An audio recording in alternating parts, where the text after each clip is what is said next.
بسم اللہ الرحمن الرحیم الحمد للہ رب العالمین والصلاة والسلام علی اشرف الانبیاء وسید المرسلین اما بعد رب اشرح لی صدری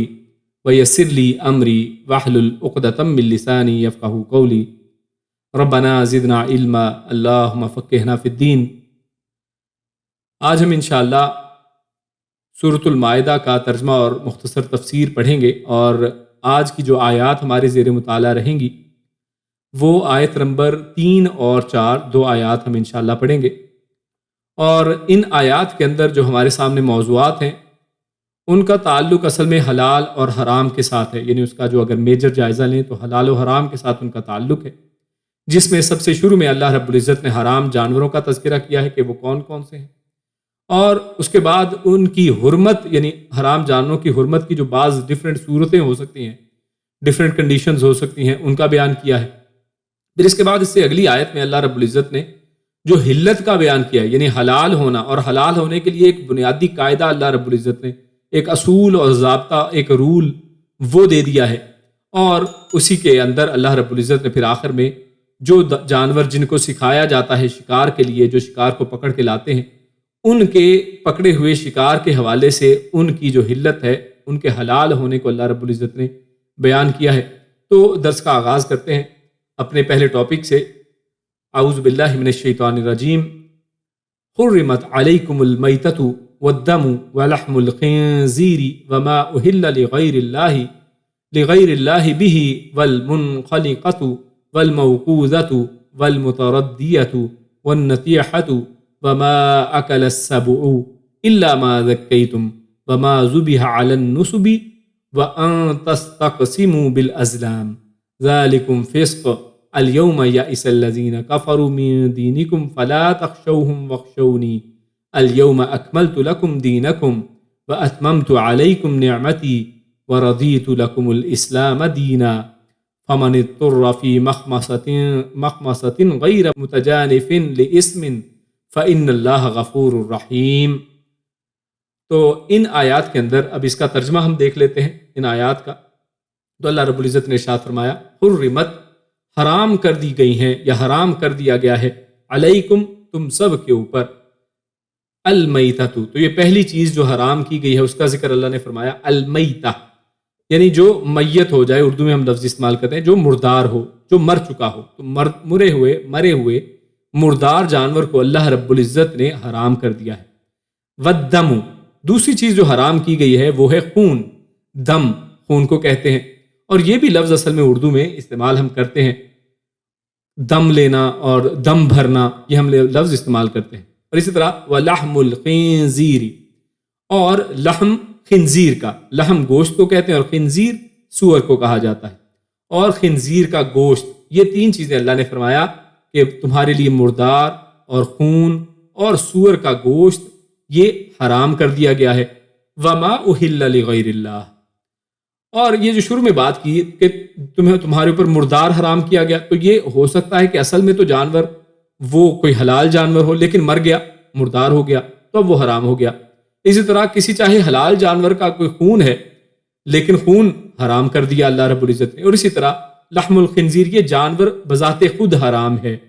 یہ جانور بذات خود حرام ہے، تو اس کا ذکر یہاں پر بطور نام لے کر دیا۔ کیوں؟ کیونکہ پچھلی آیت کے اندر ہم نے پڑھا تھا کہ اللہ رب العزت نے جو چرنے والے چوپائے جانور ہیں ان کو حلال قرار دیا تھا، تو یہاں پر ان چوپایوں میں سے چاہے چوپائے حلال ہیں لیکن لحم الخنزیر، خنزیر کا جو گوشت ہے، سور کا گوشت ہے، اس کو حرام کر دیا کہ چاہے یہ چرنے والا ہے، یہ چرتا ہے، یہ کوئی دانتوں سے یا شکار کر کے نہیں کھاتا، لیکن اس کو بھی اللہ نے حرام کر دیا ہے۔ اور اس طرح آگے فرمایا وما اہل لغیر اللہ، اور یہ بڑی اہم بات ہے، فرمایا وا، اور ما جو اہل، یعنی جس پر نام لیا گیا ہو، لغیر اللہ، اور لی کا ترجمہ دو معنی کیے جاتے ہیں، یعنی لی کا کے لیے بھی استعمال کیا جاتا ہے، یعنی جو غیر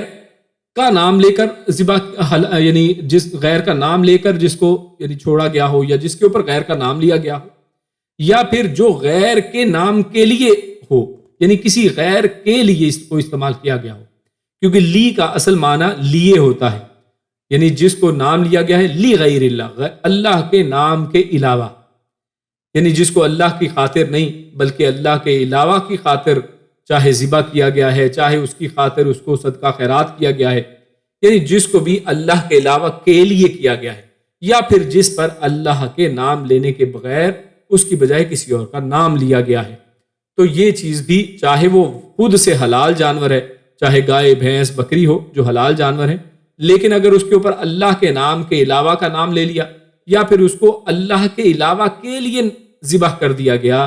یا اس کے لیے چھوڑ دیا گیا، صدقہ کر دیا گیا، تو وہ حرام ہے۔ والمنخنقۃ، و اور المنخنقہ،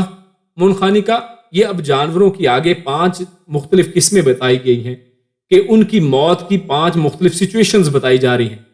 کہ 5 جانور جو مر جائیں لیکن کس کس طریقے سے مریں، تو ان کے اوپر سوال کرنے کی ضرورت نہیں ہے، اللہ نے خود ہی بتا دیا کہ ان میں سے ہر طرح سے کسی بھی طرح سے کوئی شخص کوئی جانور مر جاتا ہے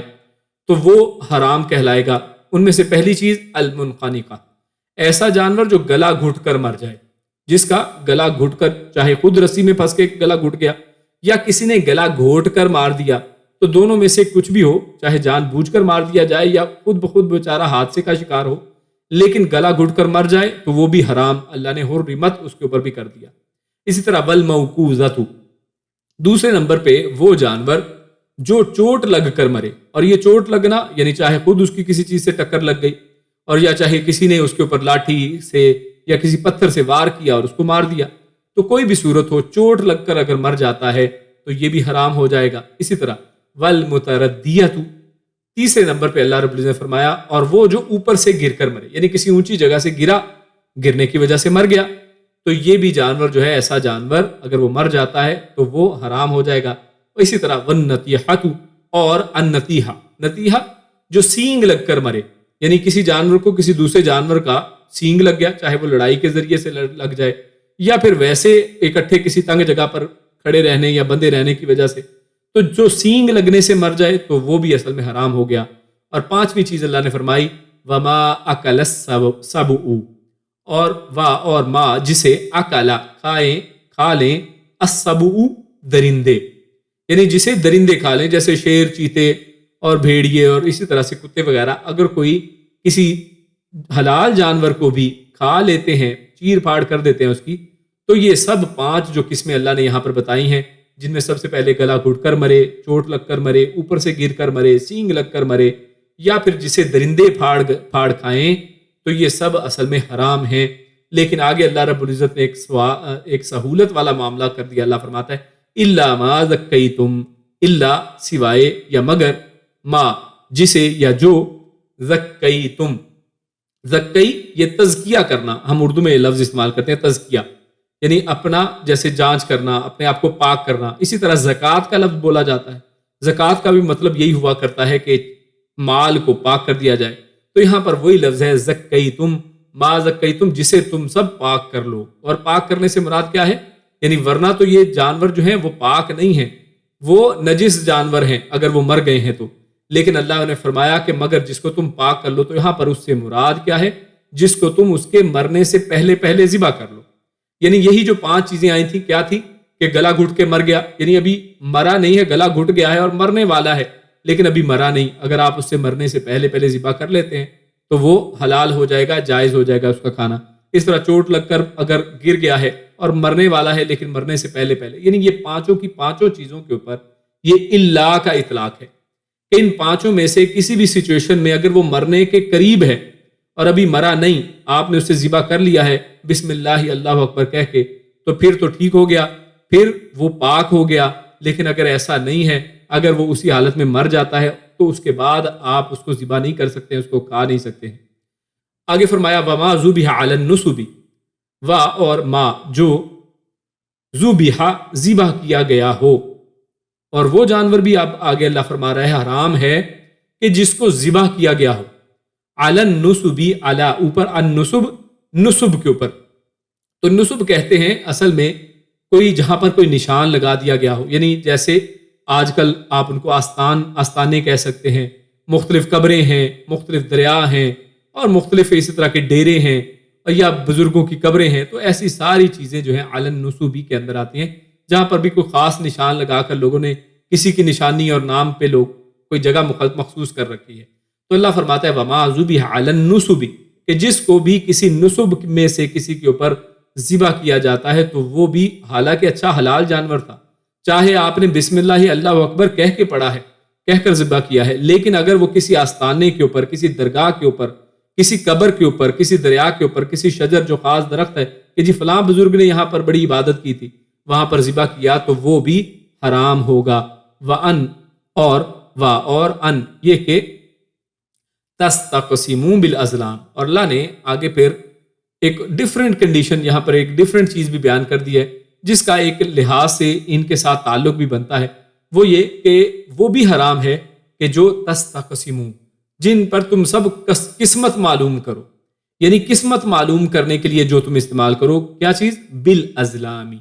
بی ساتھ الازلام، یہ ظلم کی جمع ہے، اور ظلم کا مطلب ہے تیر، یعنی وہ تیر جو فال نکالنے کے لیے، قسمت معلوم کرنے کے لیے استعمال کیا جاتا ہے۔ تو ظلم کی جمع ازلام، یعنی ان تیروں کے ذریعے سے جن کے ذریعے سے تم قسمت معلوم کرتے ہو،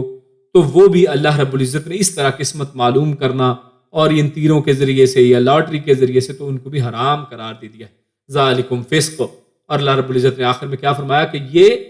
یہ سب چیزیں جو بھی پیچھے حرام جن کو کہا گیا ہے، یہ ساری کی ساری، اور آخر میں آ کر یہ جو فال نکالنا اور قسمت معلوم کرنا، یہ نجومی گیری اور اس طرح کی چیز، یہ سب کو اللہ فرماتا ہے ذالکم، یہ سب فسق،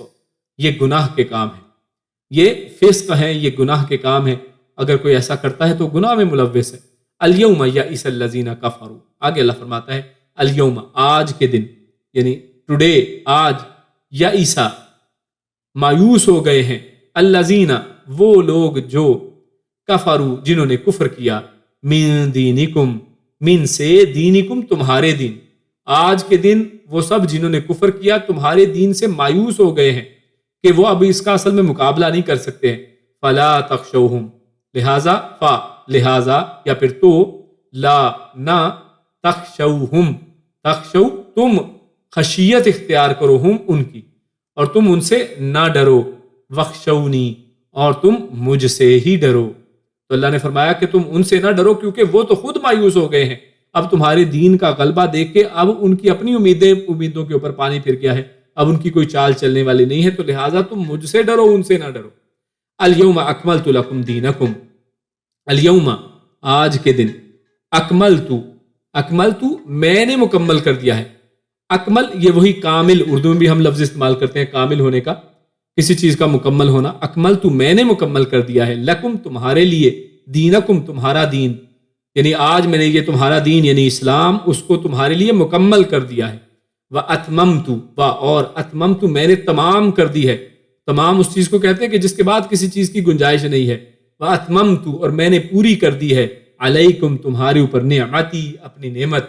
اور یہ نعمت اصل میں یہی دین کی نعمت ہے، یہ اسلام کی نعمت ہے، میں نے آج تمہارے اوپر اپنی یہ جو اسلام کی نعمت ہے اس کو پورا کر دیا ہے۔ وَرَضِیتُ، اور رضیت، میں نے پسند کیا ہے، لکم، تم سب کے لیے، الاسلام، اسلام کو، دینن، بطور کوئی بھی دین، دینن یہاں پر نکرہ ہے، یعنی کوئی بھی دین ہو تو ان میں سے اللہ رب العزت نے اس دین اسلام کو تمہارے لیے کسی بھی طرح کے نظام کے طور پر قبول کر لیا۔ یعنی کوئی ایسا نہیں ہے کہ کوئی شخص کہے کہ نماز روزے کے اندر تو اسلام میرے لیے دین ہے، لیکن جو نظام دنیا ہے اس کے اندر یہ اسلام میرا کوئی رہنمائی نہیں کرتا ہے۔ تو نہیں، اللہ رب العزت نے دینن کہہ کے، کہ ہر طرح کا دین کہتے ہیں نظام کو، زندگی کو، نظام زندگی کو، تو اللہ رب العزت نے بطور دین، بطور پورا نظام حیات، اسلام کو ہمارے لیے پسند کر لیا ہے، تو اللہ رب العزت اس کے اوپر راضی ہو گیا ہے۔ وَرَضِیتُ، میں نے پسند کیا ہے، لکم، تم سب کے لیے، الاسلام دینا، اسلام کو بطور دین، بطور نظام حیات۔ فَمَنِ اضْطُرَّ، پس من، جو، اضطر، یعنی جو اضطرار کی حالت میں آ جائے، اضطرار کہتے ہیں مجبوری کو، جو مجبور ہو جائے، یعنی اب پیچھے کیونکہ باتیں چل رہی تھی حرام جانوروں کی اور حلال و حرام کی بات چل رہی تھی، تو اسی کے نسبت سے پھر یہاں پر آگے بات آ گئی ہے۔ اللہ فرماتا ہے تو جو تو مجبور ہو جائے، فی مخمصۃ، فی میں، مخمصۃ کہتے ہیں بھوک کو، یعنی بھوک کی ایسی حالت کہ اگر اس کے اندر اب وہ مجبور ہو گیا ہے، اب برداشت نہیں کر سکتا ہے، تو غیر متجانف، لیکن اس کی یہ جو بھوک اور یہ مجبوری ہے ایسی نہ ہو، غیر، نہ، متجانف، جھکنے والی، یعنی اس کا خود نہ شوق ہو کہ اچھا میں جان بوجھ کے کوئی بہانہ بناتا ہوں، غیر، نہ، متجانف، جھکنے والا ہو، لِإِثْمٍ گناہ کی طرف، یعنی خود گناہ کی طرف جھکنے کا اس کو رجحان نہ ہو بلکہ مجبور ہو جائے کسی بھوک کی وجہ سے، فَإِنَّ اللَّهَ غَفُورٌ رَحِيمٌ، تو اللہ فرماتا ہے پس اِنَّ بے شک اللہ غفور، وہ غفور ہے یعنی معاف کرنے والا، بخشنے والا ہے، رحیم بہت زیادہ رحم کرنے والا ہے۔ تو یہ آیات جن کے ترجمے کے ساتھ میں نے کچھ نہ کچھ معنی کو واضح کرنے کی اس لیے کوشش کی کہ کیونکہ آیت لمبی ہے اور اس کے اندر جو اس کا معنی مفہوم ہے کم از کم وہ آپ کو ایک ہی نظر میں سمجھ میں آ جائے کہ اس میں بات کیا چل رہی ہے۔ آگے میں اس کی تھوڑی سی وضاحت کی طرف چلتے ہیں۔ تو سب سے پہلے اللہ رب العزت نے شروع میں بات کی حرمت علیکم المیتۃ، تو اللہ رب العزت نے ہم سب کے اوپر یہ جو مردار ہے اس کو اللہ نے حرام کر دیا ہے۔ تو یہاں پر یہ اس کا ذکر کرنے کی لاجک کیا ہے، وجہ کیا ہے، ریزن کیا ہے کہ اللہ نے یہاں پر حرام کی بات کی ہے؟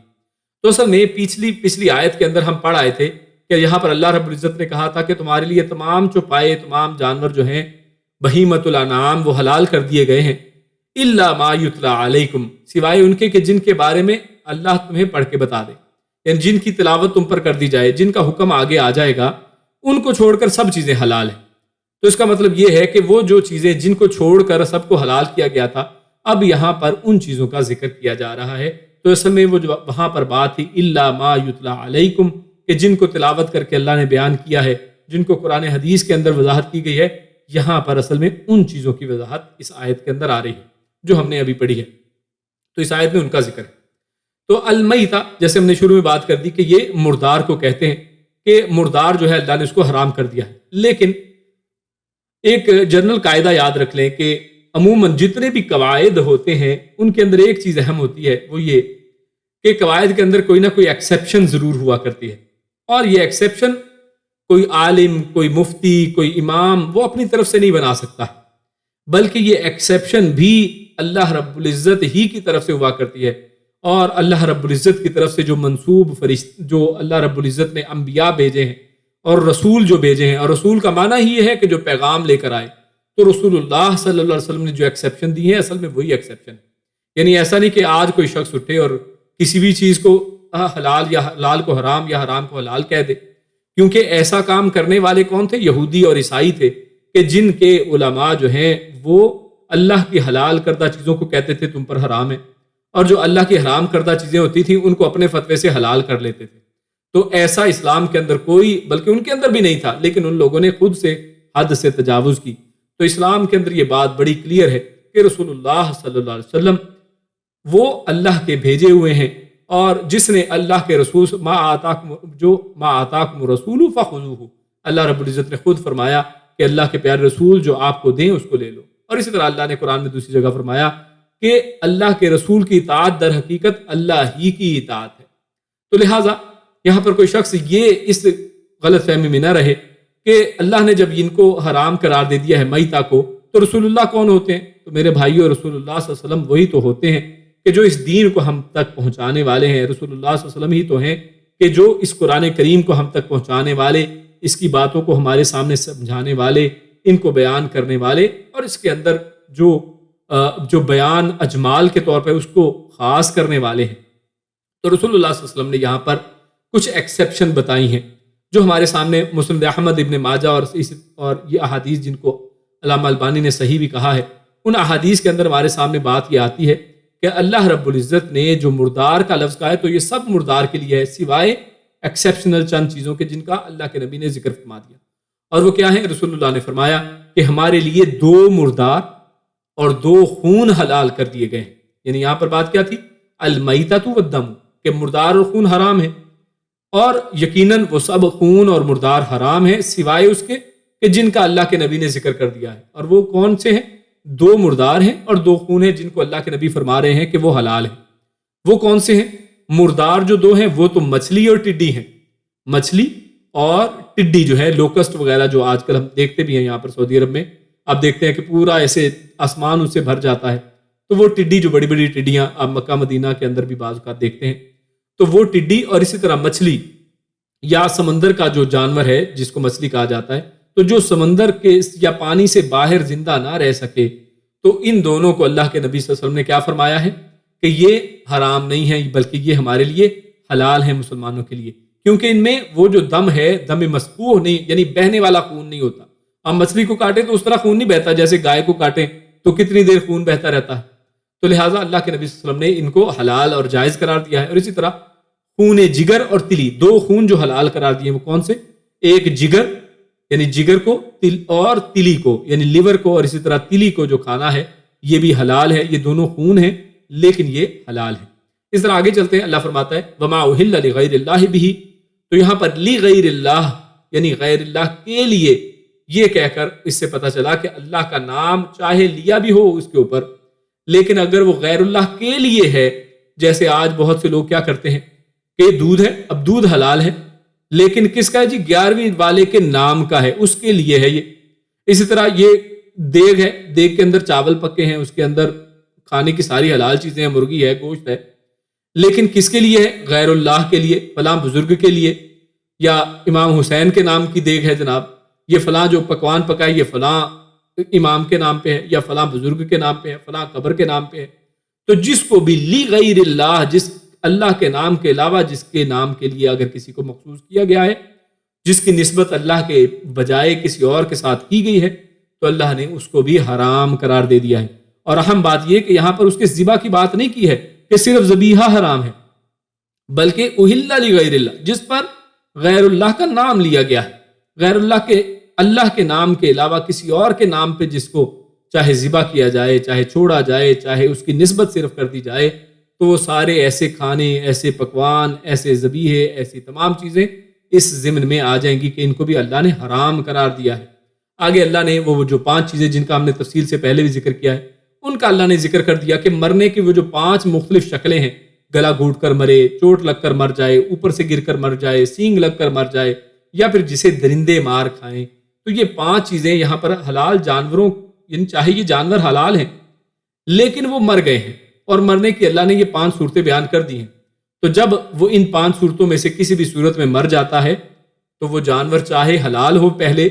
چاہے وہ گائے بھینس بکری ہی کیوں نہ ہو، لیکن اب وہ حرام ہو گیا، اب اس کو نہیں کھا سکتے ہیں. اور اسی طرح والمنخنقۃ، اور منخنقۃ یعنی ایسا جانور جس کا گلا تو گھٹا ہے، تو وہ گلا چاہے خود بخود گھٹ جائے جیسے میں نے پہلے وضاحت کی تھی، چاہے اس کا کوئی گلا خود سے گھوٹ دے یا کوئی اس کو مار دے گلا گھوٹ کر، کسی بھی شکل میں ہو، تو یہ دونوں ہی اس معنی کے اندر داخل ہیں. اور اسی طرح موقوذہ کے اندر چوٹ لگنے میں چاہے خود سے چوٹ لگ جائے، چاہے کوئی اس کو لاٹھی سے کسی چیز سے چوٹ لگا کر مار دے، تو وہ اس کے اندر حکم میں آتے ہیں. اور آخر میں اللہ رب العزت نے جو بات کی، جو سہولت فراہم کی، وہ کیا؟ الا ما ذکیتم، کہ اگر تم ان کے اوپر ان کے مرنے سے پہلے اللہ کا نام لے کر ان کو پاک کر لیتے ہو تو وہ چیز بھی تمہارے لیے حلال ہو جاتی ہے. اگر یہ جانور مرے نہیں ہے، اس سے پہلے تم نے ذبح کر لیا تو حلال ہو گئے. اب یہ جو حلال کرنا ہے، ذبح کرنا ہے، اس حوالے سے بس چند باتیں آپ کے سامنے ہیں کہ جو شرعی طور پر ذبح کرنا، اور آگے خصوصاً اب حج کا موسم آ رہا ہے اور اس کے اندر لوگ جو حج پہ جائیں گے وہ بھی وہاں پر ہدی قربانی کریں گے، اور اس طرح جو لوگ اپنے گھروں میں ہیں وہ لوگ اس عید الاضحیٰ کے اندر قربانیاں کرتے ہیں، گائے بھینس بکری اونٹ وغیرہ قربان کرتے ہیں. تو اس ذبح کا جو شرعی طریقہ ہے وہ کیا ہے کہ حلال جانور کو، یعنی جانور پہلی بات تو حلال ہو، اور ان حلال جانوروں میں سے بسم اللہ واللہ اکبر یہ الفاظ صرف کہنے، بسم اللہ واللہ اکبر یہ الفاظ صرف کہنے. اس سے آگے جو مزید الفاظ بعض اوقات لوگوں نے مشہور کر رکھے ہیں، تو وہ الفاظ جو ہیں وہ ضعیف روایات کے اندر تو ہیں لیکن صحیح حدیثوں کے اندر ایسے کوئی لفظ نہیں ہے. صرف بسم اللہ واللہ اکبر کہہ لے اور کہہ کر کسی تیز دھار آلے سے اس کا گلا اس طرح کاٹے کہ رگیں پوری کی پوری جو ہیں وہ کٹ جائیں اور خون یعنی نکلنا شروع ہو جائے. اور ذبح کے علاوہ جو دوسرا طریقہ ہے وہ نہر بھی کہلاتا ہے، جیسے سورۃ الکوثر کے اندر اللہ فرماتا ہے وانحر، اللہ رب العزت نے فرمایا کہ تو قربانی کر. تو قربانی نہر کہتے ہیں، نہر قربانی کا ایک طریقہ ہے جو خصوصاً اونٹ کے لیے استعمال کیا جاتا ہے. اور شرعی طریقہ یہ ہے کہ کھڑے اونٹ کے حلق کے گڑے میں چھری وغیرہ ماری جائے. اور نہر اصل میں جو سینے کے اوپر وہ حصہ جس کے یعنی خصوصاً اگر کوئی انسان کا اگر اندازہ لگائیں تو اس کے گلے میں اگر کوئی چیز ڈالی ہے تو جس حصے میں ہار ہوتا ہے نا اس کو کہتے ہیں نہر. تو اسی طرح اگر آپ نے اونٹ کے گلے میں کوئی چیز ہار یا کوئی چیز ڈالی ہے تو جس حصے میں جا کے وہ لگتی ہے وہ اصل میں نہر ہے. یعنی گلے میں اس کا جو حلق کا گڑا ہے وہاں پر چھری سے، تیز دھار آلے سے، وہ کوئی شخص نیزے سے اگر اس کو زخم لگاتا ہے تو یہ نہر ہے، اور ذبح اور نہر حلق یا جو حلق کا جو گڑا ہے اسی میں کیا جاتا ہے، دونوں ہی اصل میں اسی جگہ پہ ہوتے ہیں۔ البتہ اس میں یہ اہم بات سن لیں، وہ یہ کہ اگر مجبوری ہو، یعنی جانور ایسا ہے جو قابو ہی نہیں آ رہا ہے، کوئی ایسا جانور ہے اور یہ ایسی جگہ ہے جہاں پر پکڑ کر ذبح کرنا ہی مشکل ہے، وہاں پر پکڑ کے ذبح ہی نہیں کیا جا سکتا، تو کوئی اگر ایکسیپشنل اگر کوئی کیس ایسا ہو تو بسم اللہ واللہ اکبر پڑھ کر جہاں سے بھی ہو سکے آپ چھری یا نیزے سے خون بہا کر ذبح اسے کر سکتے ہیں، لیکن جو شرعی اور سنت طریقہ ہے وہ وہی ہے جو اوپر پہلے بیان کر دیا گیا ہے۔ تو اگر ذبح کرتے وقت، یہ بھی اہم ایک نقطے کی بات ہے اور بعض لوگ پوچھتے بھی ہیں، وہ یہ کہ اگر ذبح کرتے وقت جان بوجھ کے نہیں بلکہ ذبح کیا، کرتے کرتے آپ نے چھری چلائی اور گردن جو ہے نا وہ الگ ہو گئی جسم سے، تو اگر تو جان بوجھ کے نہیں ہے، اگر اتفاقاً ایسا ہو گیا ہے تو پھر بھی یہ حلال ہے، اس میں کوئی حرج نہیں ہے۔ لیکن اگر جان بوجھ کے کوئی شخص پکڑے اور جناب گردن اٹھا کے سائڈ پہ کر دے، یا کئی کسائی ایسے ہوتے ہیں جن کا ہاتھ اس طرح سیٹ ہے کہ جناب اس نے حلال کیا اور گردن اٹھا کے سائڈ پہ کر دی، تو یہ درست نہیں ہے، ایسے کسائی کے پاس نہ جایا جائے، یا اگر خود کر رہے ہیں تو کوشش کی جائے کہ اس سے بچا جائے، لیکن اگر اتفاقاً ایسا ہو جائے تو پھر انشاءاللہ یہ جانور حلال ہوگا۔ آگے چلتے ہیں، آگے اللہ نے فرمایا وَمَا ذُبِحَ عَلَى النُّصُبِ، کہ جس چیز کو نصب کے اوپر ذبح کیا جائے۔ تو اصل میں اس کی ہسٹری یہ ہے کہ مشرکین جو تھے، مکہ کے مشرکین، وہ اپنے جو جھوٹے نام نہاد معبود انہوں نے بنا رکھے تھے، ان کے لیے انہوں نے کچھ جگہ مقرر کر رکھی تھی، کچھ جگہ مخصوص کر رکھی تھی، اور ان کو وہ کہتے تھے کہ یہ نصب ہے، تو ان کا نام اصل میں نصب رکھتے تھے وہ، کیونکہ وہاں پر کوئی نہ کوئی وہ نشان ہوتا تھا، جیسے اس کی کوئی مورتی رکھ دی، وہاں پر کوئی پتھر رکھ دیا، وہاں پر کوئی درخت ہے، وہاں پر کوئی ٹہنی ہے، یا وہاں پر کوئی قبر ہے، تو کوئی بھی ایسا کوئی چیز ہو تو وہ اصل میں ایک نشان کو اصل میں کہتے ہیں نصب، تو وہ نشانی کے طور پہ جو ہوتی تھی، جہاں پر وہ اپنے شرک والے جو اللہ کے علاوہ جو غیر اللہ کے جن کی عبادت کرتے تھے ان کے نام پر ان کو ذبح کر دیتے تھے، تو ان کے پاس ان کا، اور یہ ذبح کیوں کرتے تھے؟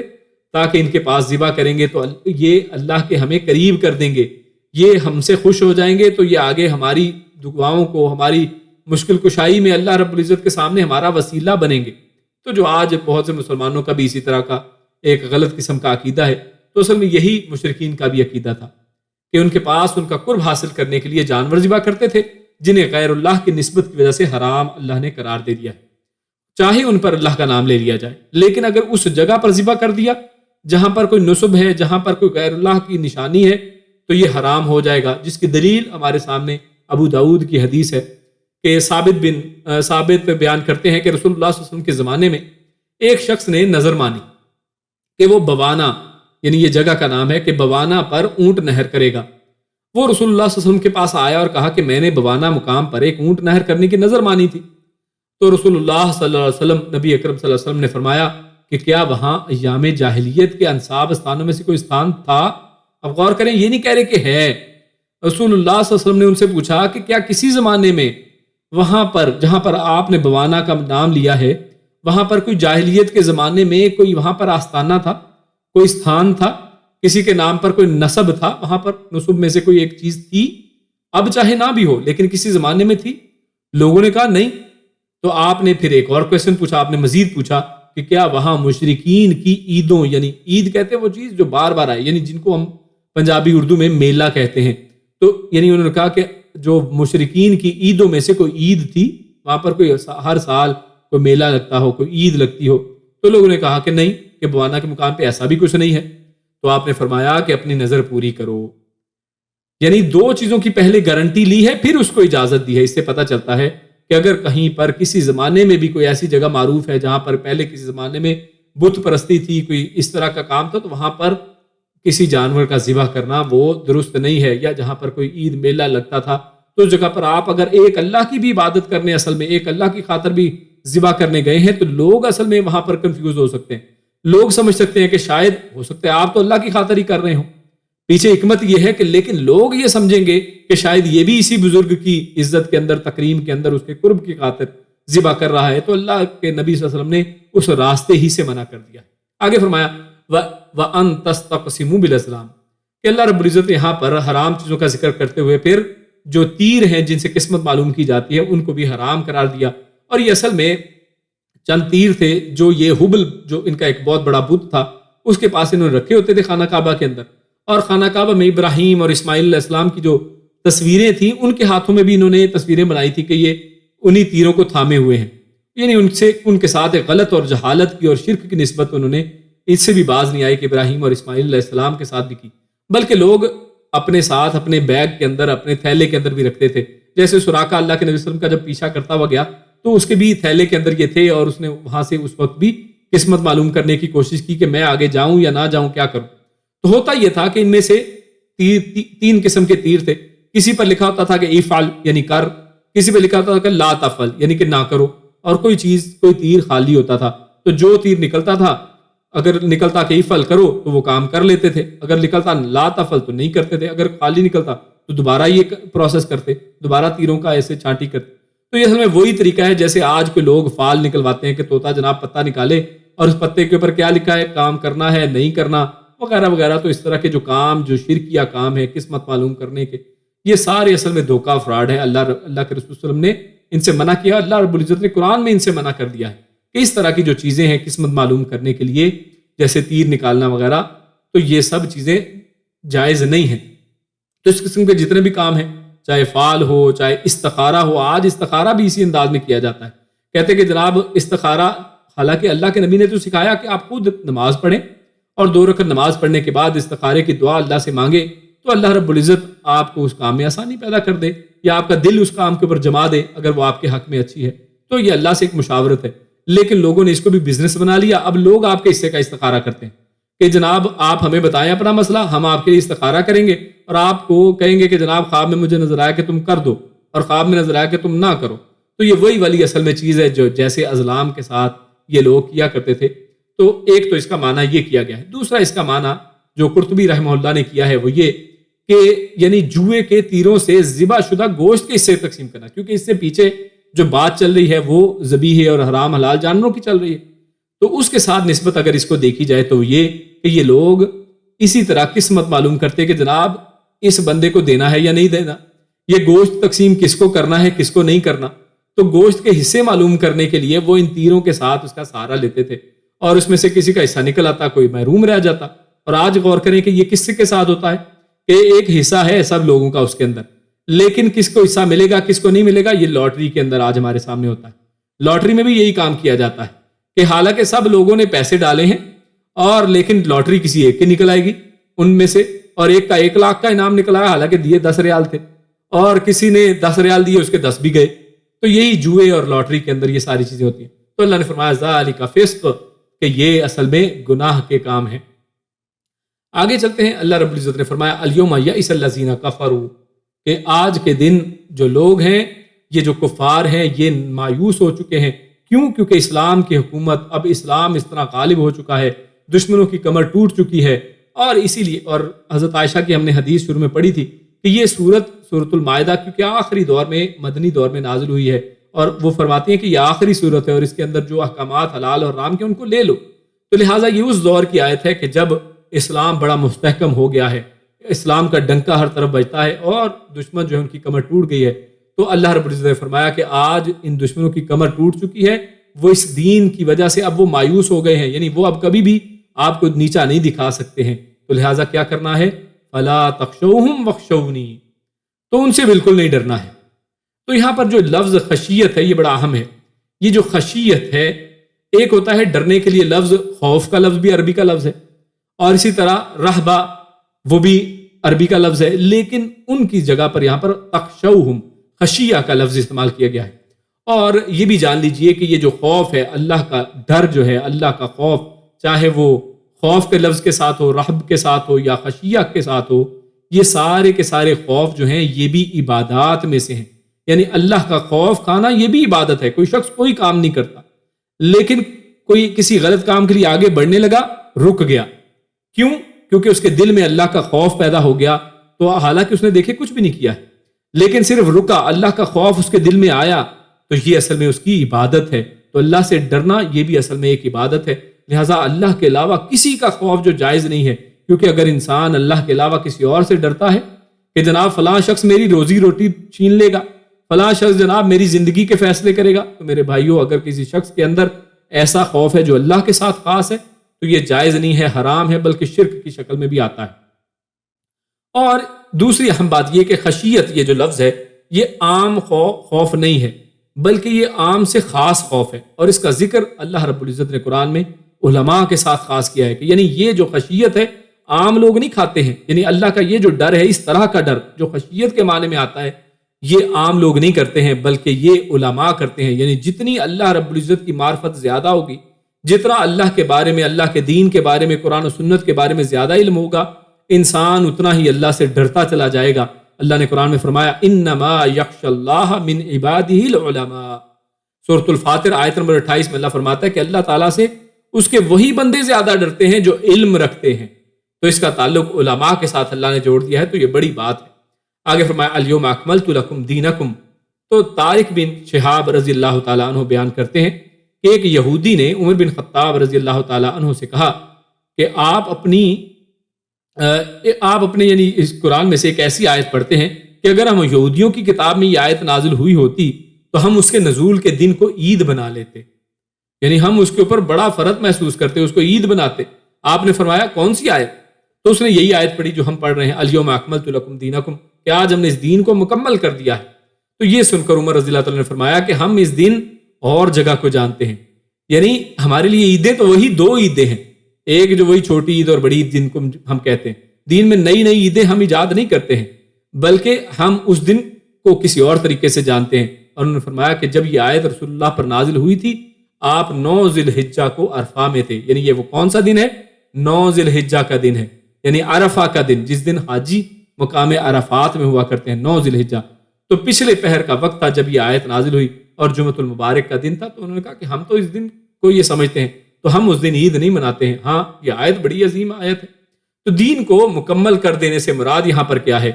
کہ اس کے تمام ارکان، فرائض، سنن، حدود اور احکام اللہ رب العزت نے بیان کر دیے ہیں۔ تو اب یہ دیکھیے، یہ تو اس وقت فتح مکہ کی بات ہے، اور یعنی یہ تو اس زمانے کی بات ہے، یہ عرفہ کے دن کی بات ہے جس دن اللہ کے نبی صلی اللہ علیہ وسلم نے خطبہ دیا ہے۔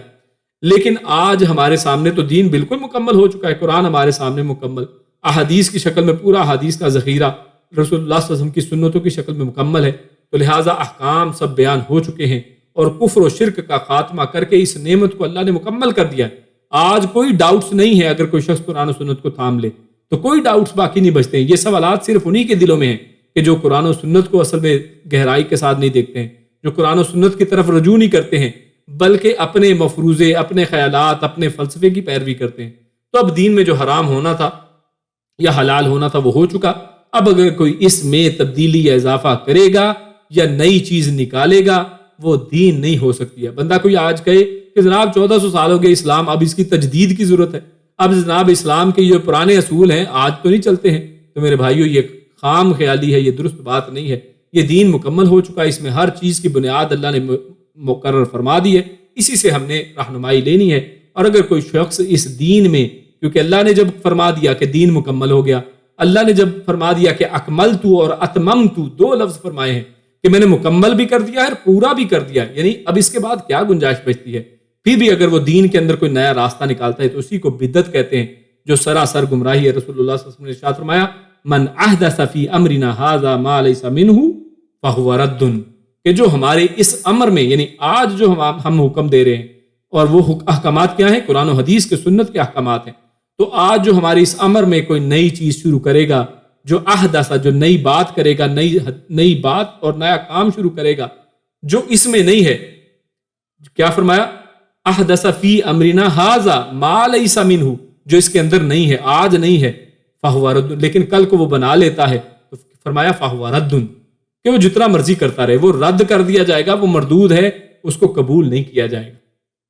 آگے اللہ رب العزت نے اس آیت کے آخر میں ایک اور ایکسیپشن بیان کی ہے کہ حالانکہ یہ ساری چیزیں حرام کر دی گئیں، 5 جانور بتا دیے گئے، اور خون اور مردار بتا دیا گیا، اور اسی طرح جو اللہ رب العزت نے اور باتیں کی ہیں کہ جن کو غیر اللہ کے لیے ذبح کیا جا رہا ہے یا نسبت دی جا رہی ہے، لیکن ایک صورت ایسی ہے، وہ کیا؟ فَمَنِ اضْطُرَّ فِي مَخْمَصَةٍ، یعنی بھوک کی وجہ سے مجبور اور لاچار آدمی اگر حرام چیزوں میں سے کچھ کھا لے تو اس پر پھر کوئی گناہ نہیں ہے۔ یعنی صرف اس کے پاس ایک ایکسیپشن ہے کہ وہ واقعی بھوکا ہے، وہ واقعی مجبور ہے، اور اگر وہ نہیں کھاتا تو وہ اس کو موت واقع ہو سکتی ہے، اس کے جان کے لالے پڑ سکتے ہیں، تو ایسے شخص کو اللہ نے اجازت دی ہے بشرط یہ کہ حرام کھانے کا شوق نہ ہو. یعنی ایسا نہیں کہ جناب اب پیزا کھانے کا دل کر رہا ہے, کیا کریں, چاہے وہ پگ کا ہی بنا ہوا ہے. اب برگر کھانے کا دل کر رہا ہے, چاہے وہ پورک ہے, تو کوئی مسئلہ نہیں, کھانا تو ہے مزے کے لیے. تو شوق نہ ہو اور اسے جائز نہ سمجھنے لگے کہ جناب اب میرے لیے یہ کھلی چھٹی ہوگی. نہیں, صرف اس وقت کے لیے جب تم مجبور تھے, مجبوری ختم تو یہ سہولت بھی ختم ہو گئی. تو بقدر ضرورت کھائے, یعنی یہ بھی نہیں کہ پیٹ بھر کے کھائے, اتنا کھائے کہ جس سے اس کی جان بچ جائے, حد سے نہ گزرے. تو معلوم ہوا کہ حرام کھانے کے جواز کا تعلق بھوک اور حقیقی مجبوری سے ہے, زندگی کا معیار بلند کرنے کے لیے نہیں. کہ کوئی شخص کرے کہ اچھا سود حرام ہے لیکن اب کیا کروں, گاڑی لینی ہے سود پہ لے لیتا ہوں, کہ بھی ذرا ٹور ہونے چاہیے, گاڑی ہونی چاہیے بندے کے پاس. گھر لینا جناب تو سود پہ لے لیتے ہیں, بہترین 10 کنال کا بڑا یا 1 کنال 2 کنال کا گھر ہوگا. تو اپنا معیار زندگی بلند کرنے کے لیے حرام کو حلال نہیں کر سکتا ہے, صرف مجبوری میں اللہ رب العزت نے اجازت دی ہے. تو آگے ہمارا آخری جو ٹاپک ہے اور آخری آیت مختصر آیت ہے, اس کو پڑھ کے ختم کرتے ہیں. اللہ فرماتا ہے یسالونک ماذا احل لہم, وہ آپ سے پوچھتے ہیں کہ ماذا کیا ہے, احل حلال کیا گیا, لہم آپ کے لیے, ان کے لیے کیا حلال کیا گیا. یعنی پہلے حرام کی بات تھی تو اب حلال کے بارے میں پوچھتے تو پھر حلال کیا ہے. کیونکہ آج بھی بہت سے لوگ یہ بات کرتے ہیں کہ جناب سارا کوئی تو ساڑھے حرام کرتا ہے, اب حلال ہم کیا کھائیں کیا. حالانکہ حقیقت یہ ہے کہ حلال سب کچھ ہے, حرام تھوڑی بہت چیزیں ہیں. فرمایا کہ وہ آپ سے کہتے ہیں کہ کیا حلال کیا گیا ان کے لیے. کل آپ فرما دیجیے احل لکم الطیبات, کہ اللہ نے حلال کر دیا ہے لکم تم سب کے لیے, الطیبات تمام پاکیزہ چیزیں, سب تمام پاکیزہ چیزیں تمہارے لیے حلال ہیں. وما علمتم, اور وہ بھی حلال ہے, علمتم تم نے جس کو علم دیا ہے, تم نے جس کو سکھایا ہے, من الجوارح, جوارح کہتے ہیں جرح کہتے ہیں زخم کو, جوارح زخم دینے والوں میں سے, یعنی اس کو بھی اللہ نے حلال کر دیا تمہارے لیے جس کو تم نے سکھایا ہے. زخم دینے والے میں سے مکلبینہ, شکاری بنانے والے ہو, تو علمونہن, تم ان کو علم دینے والے ہو, تم ان کو سکھاتے ہو. یعنی ایسے شکاری جانور جو زخم دیتے ہیں, پکڑ کے لاتے ہیں شکار کو, اور تم نے ان کو سکھایا ہے, تم نے ان کو علم دیا ہے, تو ان کا پکڑا ہوا بھی اللہ فرماتا ہے کہ تمہارے لیے حلال ہے. مما علمکم اللہ, اور اس میں سے تم سکھاتے ہو جو اللہ نے تمہیں سکھایا ہے. یعنی اللہ رب العزت نے اس کی اجازت اور اس کا سکھانے کا طریقہ تمہیں بتایا. فکلوا, تو پھر کھاؤ, مما, اس سے جو امسکنا, پکڑ رکھیں, علیکم تم پر. تو یہ جو جانور شکاری ہیں اگر وہ پکڑ کے تمہارے لیے اس کو لے آتے ہیں تو تم اس کو کھا لو, یعنی اس میں کوئی حرج نہیں ہے. وذکروا اسم اللہ علیہ, اور اس پر اللہ کا ذکر کر لو. یعنی جب چھوڑا تھا اس جانور کو کہ جاؤ اس جانور کو پکڑ کے لاؤ, اس شکار کو, تو اس وقت اللہ کا نام لے لو. واتقوا اللہ, اور ایسا نہیں ہے کہ کہیں وہ چھوڑنا بھول گئے تھے بسم اللہ پڑھ کے,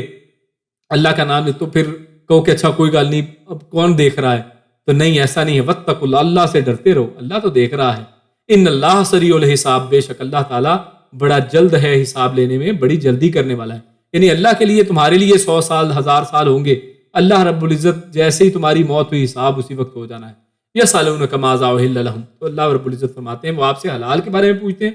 تو چوپایوں کا حکم تو اللہ نے فرما دیا تھا پہلی آیت کے اندر کہ اللہ رب العزت نے چوپائے حلال کر دیے ہیں. پھر لوگوں نے اور چیزوں کے متعلق پوچھا تو اللہ نے دین کا ایک اصول بیان کر دیا. کیا اصول بیان کر دیا؟ احل لکم الطیبات, کہ اللہ نے تمام پاکیزہ چیزیں تمہارے لیے حلال کر دی.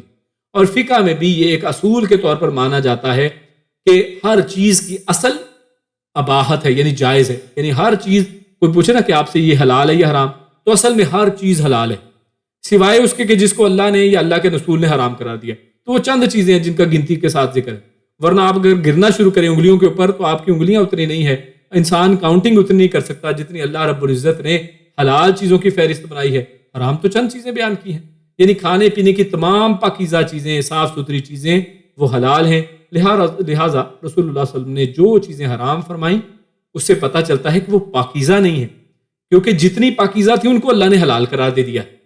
تو پتہ چلا کہ جن کو حرام قرار دے دیا اصل میں وہ پاکیزہ ہی نہیں ہے. یعنی آج اگر آپ ریسرچ کریں تو آپ کو پتہ چلے گا کہ جناب جن کو اللہ کے نبی نے حرام قرار دیا ہے, اللہ رب العزت نے جس کو حرام قرار دیا ہے, وہ واقعی اس قابل ہے کہ انہیں حرام کہا جائے, کیونکہ ان کے اندر بے شمار فسادات ہیں, بے شمار مسائل ہیں, ان کو کھانے سے بے شمار طرح کی بیماریاں لگ سکتی ہیں. اور جیسے کچلی والے درندے اور پنجے سے شکار کرنے والے پرندے, یا جن کا نام لے کر اللہ نے حرام قرار دے دیا ہے, باقی سب اللہ نے حلال قرار دیے ہیں. اس قاعدے سے حرام اشیاء کا اللہ نے دائرہ تنگ کر دیا ہے اور حلال چیزوں کا دائرہ کھلا رکھا ہے کہ حلال ہر چیز ہے، اس میں سے صرف جو حرام کے دائرے میں جن کا نام لیا ہے صرف وہی حرام ہے۔ آگے اللہ فرماتا ہے وما علمتم من الجواری مکلبین، یعنی شکاری جانور سے ہر وہ درندہ اور پرندہ مراد ہے جسے شکار کے لیے سدھایا یا سکھایا جاتا ہے۔ مثلا کتا، چیتا، باز وغیرہ، لوگ شکرا وغیرہ ان کو سکھاتے ہیں کہ کس طرح سے شکار پکڑنا ہے، اور اس کے سدھائے ہونے کی ایک علامت بھی ہے۔ کیسے پتہ چلے گا سکھایا؟ کہ وہ یہ پتہ چلے گا کہ وہ شکار پر جب چھوڑا جائے تو وہ اس کو خود نہیں کھاتا ہے بلکہ اپنے مالک کے لیے اس کو پکڑ کر رکھتا ہے، پکڑ کے لے آتا ہے اس کے پاس، اس کو کھاتا نہیں ہے، اس کو مارتا نہیں ہے۔ اور اگر وہ خود شکار پکڑ کر کھانے لگ جائے تو سمجھ لیں کہ یہ اصل میں یہ درست نہیں ہے اور یہ صحیح طرح سے سکھایا ہی نہیں ہوا ہے۔ اور فرمایا وَمِمَّا أَمْسَكْنَا عَلَيْكُمْ، اور اس کا معنی یہی ہے کہ وہ تمہارے لیے یعنی پکڑ کے رکھے، یہ مطلب ہے اس کا کہ وہ صحیح طرح واقعی سکھایا ہوا ہے کہ تمہارے لیے پکڑ کے رکھا ہے، اس نے خود نہیں کھانا شروع کر دیا۔ تو عدی بن حاتم رضی اللہ تعالیٰ عنہ نے آپ صلی اللہ علیہ وسلم سے یہ مسئلہ پوچھا تو آپ صلی اللہ علیہ وسلم نے فرمایا کہ جب تم اپنے سکھائے ہوئے یا سدھائے ہوئے کتے کو چھوڑو اور اللہ کا نام لو تو جو شکار وہ تمہارے لیے پکڑے اسے کھا لو۔ میں نے کہا خواہ وہ اسے قتل کر دے، تو فرمایا خواہ وہ اسے قتل کر دے، یعنی کیونکہ بسم اللہ پڑھ کے تم نے اسے چھوڑا تھا، اب سکھایا ہوا ہے تم نے، ہاں اس نے دبوچا، تھوڑا زیادہ دب گیا، اب ظاہر ہے وہ جانور ہے لیکن اس نے اسے کھایا نہیں ہے، قتل ہو گیا، یعنی اس نے پکڑ کے آپ کے پاس لایا، اتنے میں مر گیا وہ، تو ایسی کوئی بات نہیں ہے، خواہ اسے وہ قتل کر دے، بشرط یہ کہ قتل میں کوئی ایسا کتا شریک نہ ہو جو ان میں سے نہ ہو، یعنی وہ سکھائے ہوا کتا گیا لیکن ساتھ اگر کوئی دوسرا کتا بھی جو نہیں سکھایا وہ بھی شامل ہو گیا تو پھر وہ حلال نہیں رہے گا، آپ کے لیے جائز نہیں رہے گا۔ لیکن اگر وہی کتا تھا وہ گیا، اس سے قتل بھی ہو گیا وہ جانور، وہ شکار، تو پھر کوئی بات نہیں ہے کیونکہ تم نے اپنے کتے کو چھوڑتے وقت اللہ کا نام لیا ہے، کسی دوسرے پر نہیں لیا ہے، تو لہٰذا یہ جائز ہوگا۔ عدی بن حاتم رضی اللہ تعالیٰ عنہ ہی سے روایت ہے کہ رسول اللہ صلی اللہ علیہ وسلم نے فرمایا کہ جب تم اپنا کتا چھوڑو اور وہ تمہارے لیے پکڑ کر رکھے اور اسے زندہ پالو تو اسے ذبح کر لو، اور اگر تم اسے پاؤ کہ اس نے قتل کر دیا ہے لیکن اسے خود نہیں کھایا تو پھر تم اسے کھا لو، یعنی اس میں بھی کوئی حرج نہیں ہے کہ اسے کھا لو۔ اگر زندہ تھا تو آپ اسے ذبح کر لیں، اور اگر زندہ نہیں ہے تو پھر بھی کوئی بات نہیں، آپ نے بسم اللہ پڑھ کے چھوڑا تھا اور وہ اس کو لے آیا ہے آپ کے پاس صحیح سلامت، کوئی مسئلہ نہیں، کیونکہ کتے کا اسے پکڑنا ہی ذبح کرنا ہے۔ دیکھیں کتنی بڑی بات ہے، اور یہ صحیح بخاری کی دونوں حدیث ہے۔ کتے کا اس کو پکڑ کے لانا، یہی اصل میں اس نے دبایا دانتوں سے پکڑ کے آپ تک لے آیا، یہی اصل میں اس کا ذبح کرنا ہے۔ اور اسی لیے فرمایا وما علمتم من الجوارح، زخم دینے والے سے، یعنی وہ اصل میں جب پکڑتا ہے تو زخم بھی اس کو دیتا ہے، یعنی تھوڑا سا تو آپ کے تیر سے گولی سے وہ اس کو زخم لگا، تھوڑا اس نے جب اس کو دبوچا تو اس سے بھی اس کو زخم لگا ہے۔ تو آخر میں اللہ نے فرمایا واتقوا اللہ، اور یہ اہم بات اللہ نے فرما دی کہ تمہیں حلال حرام ہر چیز واضح کر دی ہے، لیکن ابھی ان حدود سے تجاوز نہیں کرنا ہے، اللہ سے ڈرنا ہے۔ اگر حلال ہونے کی کوئی شرط کم ہے تو شکار کھانے کے شوق میں اللہ سے بے خوف ہو کر اسے مت کھاؤ، اللہ سے تم ڈر جاؤ۔ اسی پر اپنی بات کو ختم کرتے ہیں۔ اللہ رب العزت ہمیں نیک عمل اور اچھی سمجھ کی توفیق عطا فرمائے۔ سبحان ربک رب العزت عما یصفون وسلام علی المرسلین والحمد للہ رب العالمین۔ جزاکم اللہ خیر وبارک اللہ فیکم۔ سبحانک اللہم وبحمدک اشہد ان لا الہ الا انت استغفرک واتوب الیک۔ السلام علیکم ورحمۃ اللہ وبرکاتہ۔